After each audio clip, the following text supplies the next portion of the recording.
I'm going to ask you a series of questions, which are the questions I get most often asked, especially by young women in Tennessee and in our family. And if Dr. Schuchat or Dr. Robinson, you want to add to his answers, feel free to do it.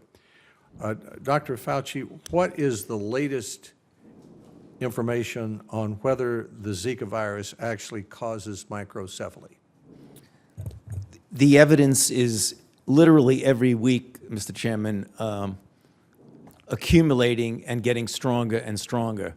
There are definitive proof will come from case control and cohort studies, which are ongoing right now. But if you look at work that has been done by Brazilians themselves, by the CDC together with Brazilians, looking at, for example, stillborn miscarriages, individuals who's delivered, and amniotic fluid examinations, there have now been several instances in which whole virus, has been actually demonstrated in the brains of these babies who died at autopsy, as well as in placenta and amniotic fluid.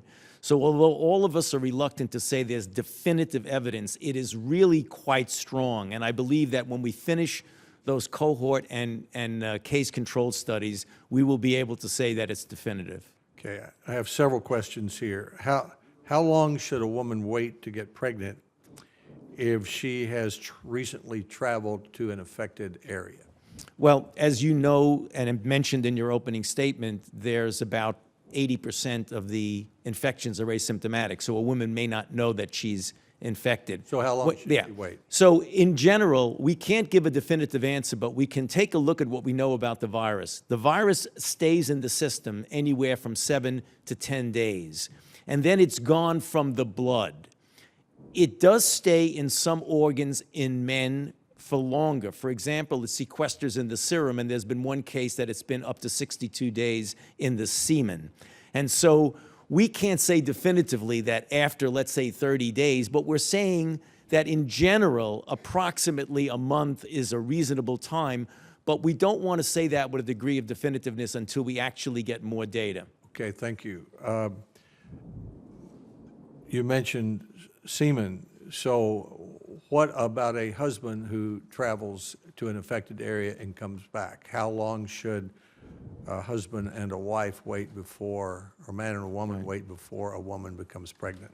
We do not know how long the virus can sequester in the serum, so in order to be completely cautious, the recommendation is that if a man comes to an area and might have been infected, even though they don't know, and comes back and has a pregnant wife or a pregnant sexual partner, to essentially use correct and consistent use of condoms for the duration of the pregnancy, or else refrain from sex.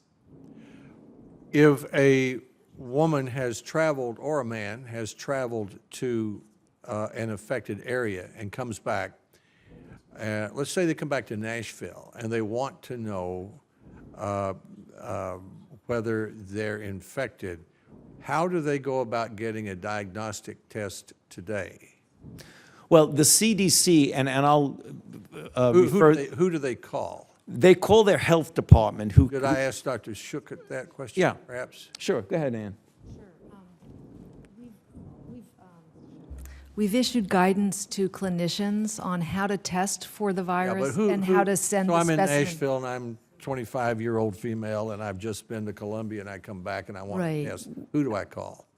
You call your doctor, and your doctor can test you and send a specimen to the state or city health department, and they will either be able to do the test because CDC has prepared them to do so, or they'll forward the test on to CDC's labs for the testing. But the test should be available today. So if you come back to Nashville or wherever you live, you call your doctor, I've been to Columbia, I'd like to know if I've been infected with the Zika virus. The doctor calls the local public health?